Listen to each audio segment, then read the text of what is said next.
What's going on, my fantasy footballers? It's your boy Richie K back at it again with another video for the love of fantasy football. Today's video is all about my first fantasy football league of the season. Real quick, I just wanted to give a shout out to all my viewers and all my subscribers out there. I really appreciate the love and the support that you guys have showed me. I'm one subscriber away from double-digit subscribers. If you're not subscribing to my videos, please subscribe. I'd really appreciate the love and support, and it would really help me in the long run. Again, thank you so much, and I hope you enjoy the video. Let me give you an overview of our league. This league is a 12-team half-point PPR. So that means that the players, running backs, receivers, tight ends, and even quarterbacks, if they're going to receive the ball, are going to get a half point added onto their total for each reception that they make. And then after this, I'm going to go into a round-by-round basis of when I pick my players and some questionable players that were picked up in each round. Without further ado, let's go ahead and look at an overview of my team.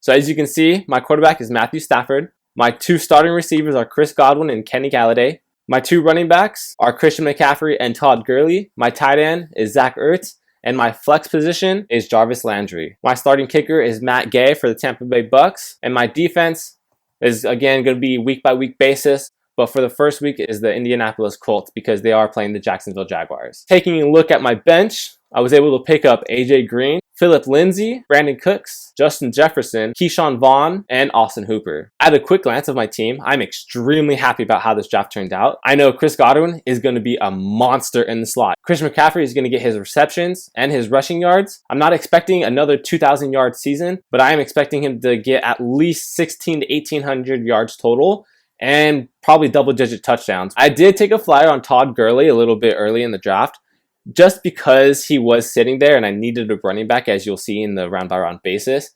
But I am very confident he will have a decent season and hopefully take me into the playoffs. I really do love my bench players, especially AJ Green. I'm expecting at least 1,100 yards out of AJ Green this season and upwards of 8 to 10 touchdowns because Joe Burrow is going to throw the ball around, and I do think he is going to have a great season. I did pick up Justin Jefferson in the later rounds because he has, from what I've heard, emerged as the number 2 option in that Vikings offense. And so I did take a risk on picking him up, but I do believe that he will have a decent season. And then picking up Austin Hooper as my backup tight end was extremely exciting because he did have a Pro Bowl year last year with the Falcons, and the Browns gave him so much money this past offseason, so there's no reason they wouldn't utilize him in their offense this season. All right, guys, so that was a quick overview of my team. Let's go ahead and get into the round-by-round selection of each of my picks so that you can see where I picked my players, and then you can also see some of the questionable players that were picked up in the early rounds that I talked about you shouldn't be really picking up in my last video. Go ahead and go check out my last video if you haven't already. That's where I tell you what you should really do, especially if you're a rookie entering your first NFL fantasy football season. All right, everybody. So here's the round-by-round selections of my team. Lucky me, when I entered into the draft, I found out that I was the number 1 overall pick. So obviously, I went with Christian McCaffrey. Unfortunately, because this was a snake draft, my next selection was until the very last pick of the second round. So as you can see in round 1, it was pretty much very typical of what you would see in a regular draft. However, at pick 4, Clyde Edwards-Helaire was picked up, and I thought that was really early for him to go to, especially when you have Michael Thomas, Alvin Kamara, even Dalvin Cook, and Devontae Adams right there. I think he could have been picked up in the second round, but, you know, to each their own, right? And then you can see Patrick Mahomes picked up in the first round at pick 11. In my last video, I talked about picking him up maybe in the 3rd or 4th rounds or waiting on a quarterback. I think this was a questionable pickup in the first round because you do have so many other players that you can add on to your team that are actually going to help you get more points. But I guess he wanted him that bad. So we'll see how the season goes for him. Going to the second round, George Kittle was the first pick of the second round. It's not a bad pickup in the second round because George Kittle is the number 1 option in their offense. So Jimmy Garoppolo is going to be targeting him a lot. Going down the list, we can see that Lamar Jackson was the second quarterback picked up in the second round. Again, a very questionable selection in this draft, especially so early, but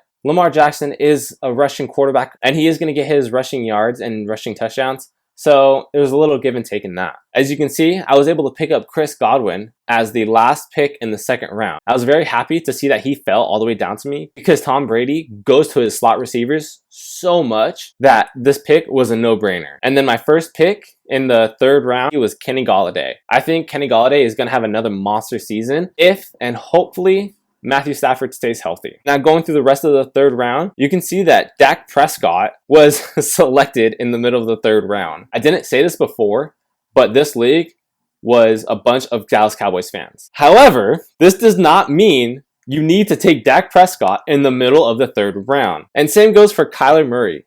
Kyler Murray is going to have a great season, but he should not have been picked up in the third round.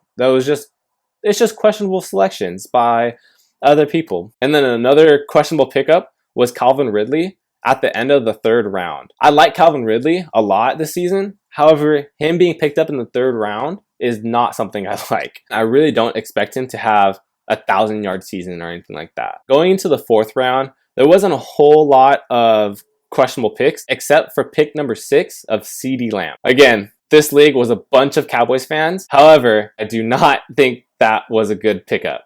So do not do what that guy did and pick up CeeDee Lamb in the fourth round. As you can see, I was able to pick up Zach Ertz as my last selection in the fourth round. I was really eyeing Chris Carson as my running back because after picking up Christian McCaffrey, I went receiver back to back. So I really was looking to get a starting caliber running back, and Chris Carson was there until he got picked up. So my next best option was picking up Zach Ertz. I think this was a great selection at the end of the fourth round because he is one of the top 3 tight ends in the league, and he is Carson Wentz's go-to receiver, especially in the red zone. So going into the fifth round, I picked up Todd Gurley as the first selection there because I was needing a running back, and I didn't pick up any running backs in the past 3 selections.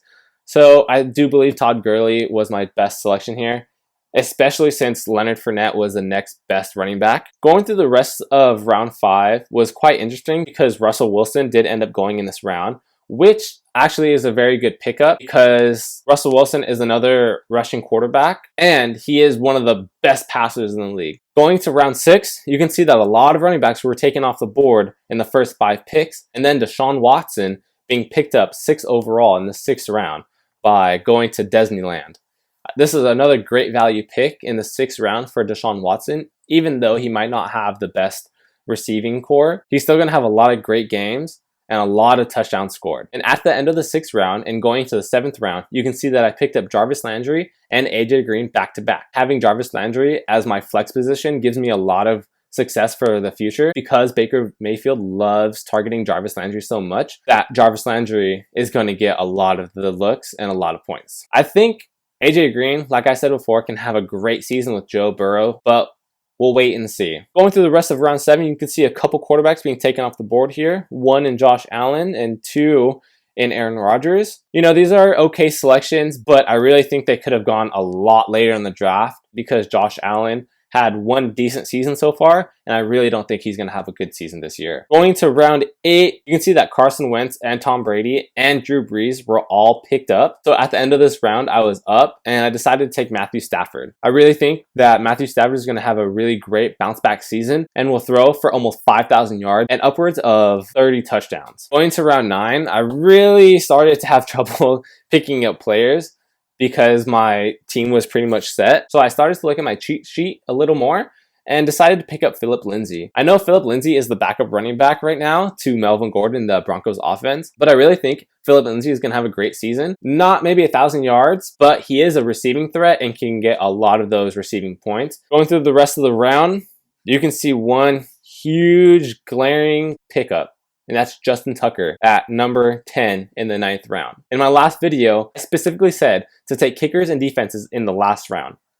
Obviously, this dude didn't listen to me and picked up Justin Tucker, the kicker for the Baltimore Ravens, in the 9th round. Don't get me wrong, Justin Tucker is a fantastic kicker, but there's no reason this opponent needs to pick him up in the 9th round, especially when he could have picked up a player like Mecole Hardman or some other receiver or running back that's actually going to get him more points for his team. But to each their own, right? Going to round 10, you can start to see that bench players are going to be picked up more often. And as you can see, it's actually a decent round for everybody. There's not a lot of questionable pickups, and I picked up Brandon Cooks as the 12th selection in the 10th round. But the person that I really wanted was Emmanuel Sanders, and he got picked up right before. I had Emmanuel Sanders ready to be drafted on my team until the opponent before me decided to pick him up. I was so annoyed at this point, but I had a backup option, and that was Brandon Cooks. I do think Brandon Cooks can have a great season in the Houston's offense and be Deshaun Watson's #1 receiver this season. Going into round 11, you can see that a lot of rookies are starting to be picked up. I decided to take Justin Jefferson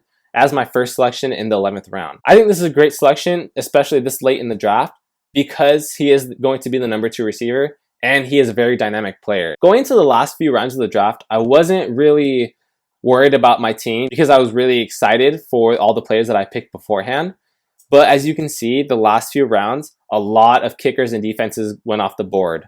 So in round 12, you can see Buffalo Bills defense, the Harrison Butker kicker for the Chiefs, Greg Zuerlein kicker for the Cowboys, and Baltimore's defense were all off the board in round 12. I mean, it's round 12. What can you say? Might as well just pick them up if you want to. But I think there are some other players that could have helped their team. Who knows? And so with the last pick of the 12th round, I decided to pick up Ke'Shawn Vaughn, running back for the Tampa Bay Buccaneers. According to what Bruce Arians has been saying about this kid, he could end up being the starter at the end of the season during playoffs, especially if LaShawn McCoy and Ronald Jones aren't producing in that offense. So we might see Ke'Shawn Vaughn take over the starting running back role. Round 13, I was able to pick up Austin Hooper. I think this was a great pickup at the end of the rounds because Austin Hooper was paid millions of dollars. I think he is the highest paid overall tight end. Not entirely sure. I'll check on that real quick. Probably leave a little note on the side. He's the #1 tight end in the offense. They paid him huge amounts of money. There's no reason he wouldn't be getting targets and receptions. And lastly, in rounds 14 and 15, I picked up Colts defense and Matt Gay, the kicker for the Buccaneers. All right, my fantasy footballers. So that's it for my first NFL Fantasy League of the season. I do have a couple more coming up this weekend, so I'll be sure to have a video out about all of those. I probably won't go into a round-by-round basis because there's about 4 total this whole weekend, so it's going to be an extremely long video, so I don't expect to be doing that. However, if you did like the video, please like the video. Leave a comment in the comment section below about what you think of it. Subscribe to my channel. Show your boy some love. And as always, may your drafts be prosperous.